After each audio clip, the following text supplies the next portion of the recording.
I'm making this video because I want to talk about something that I think is really important that people just miss because they're just naive or just blind to what's hidden behind a pretty face, pretty name. I'm talking about everybody's favorite game, Fortnite. So, how do I go about this? Fortnite is not what you think it is. It is a game. It is a form of entertainment. No disputing that.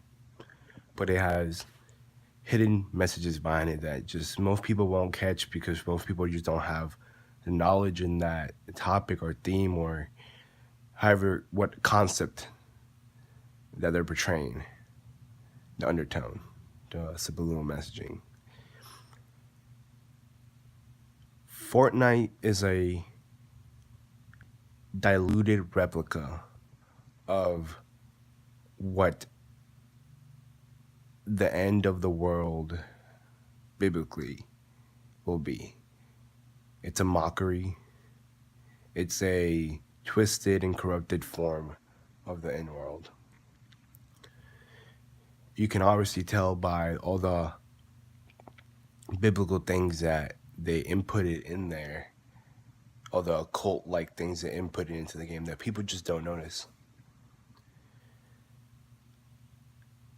Do you notice that when you die in Fortnite, this is like a light over your head that just takes you away and then you spawn in the lobby? Isn't that vaguely reminiscent of what people say the rapture will be like? Weird, huh? Do you notice all the posters that are hanged up around the game? Have you seen that guy on the wall holding that flag?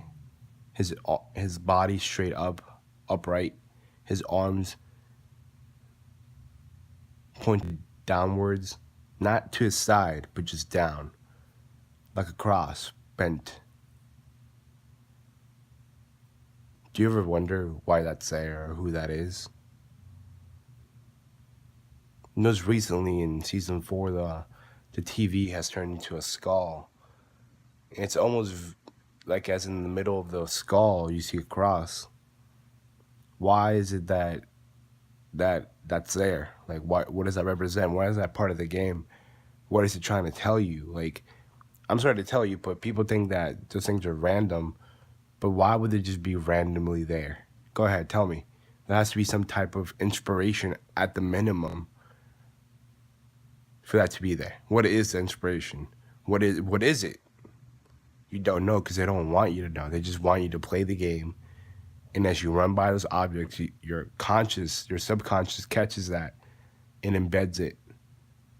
But you don't know what it is, and you won't notice it. And most people will be naive to it because they don't want to know. They don't care to know. Those rocks that you see, that you get stone from, you ever see the one with the eyes? You wonder why that's there? Like, why? Just be a little skeptic. Even be skeptic of what I am saying, because I might be wrong.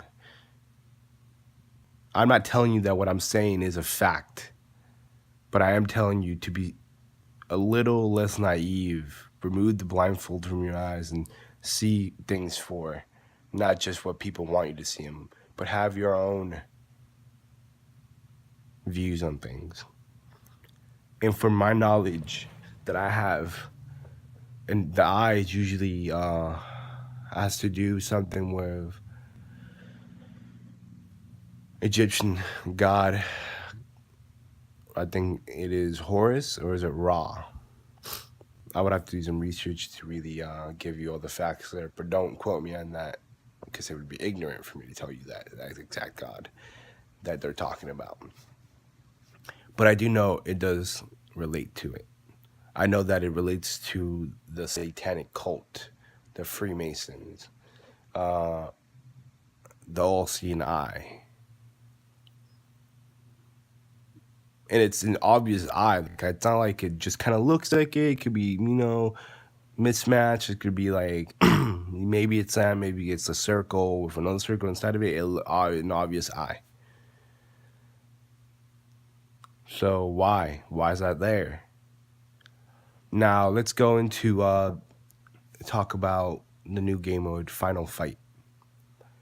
Do you notice that the Final Fight, like when you're clicking on changing the game mode, when you're like when you're on top of that, when you're looking at it, do you notice that the objects all look like crosses? The clinger, the RPG, the guns, they look like crosses. The RPG itself looks like an upside down cross. The cross should never be in any way but upright, the way it's meant to be.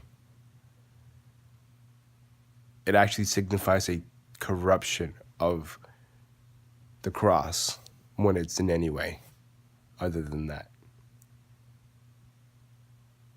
But no, let's just count that off as a design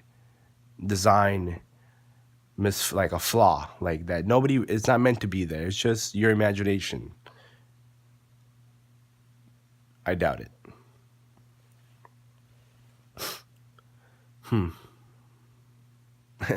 Let's talk about the skins, please. Let's talk about the Leviathan skin.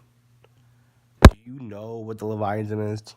Do you know where that is conceived from? What historical context that is from? It's from the Bible. If I'm not mistaken, it's from Revelations. The Leviathan is a creation of God that was sent down to earth because it was an amazing creation, but it actually was corrupted. And in the end times, we will actually feed. Like we will have a feast from this beast. And I'm not gonna go into the whole history of it because I think that's something that you should do on your like by yourself. I'm not here to teach you because I am too ignorant, and that is not disrespect to me, but I'm still too ignorant to really teach you properly, to minister to you anything. But I am telling you the stuff that I do notice, connections that are just hidden within the game. They're intertwined with the story that has nothing to do with the game. Why bring biblical things into a game that has nothing to do with the Bible? Come on now. Let's be real here. The game, to me, has a context that it wants to embed the biblical rapture and end of time told in the prophecies and revelations into the game. Maybe even corrupt it. I don't know its purpose yet, but I'm still trying to decipher it. And I'm sure as the game advances in age and seasons, more information I will be able to acquire. And hopefully by then I'll be a little less ignorant to be able to tell you what exactly I see.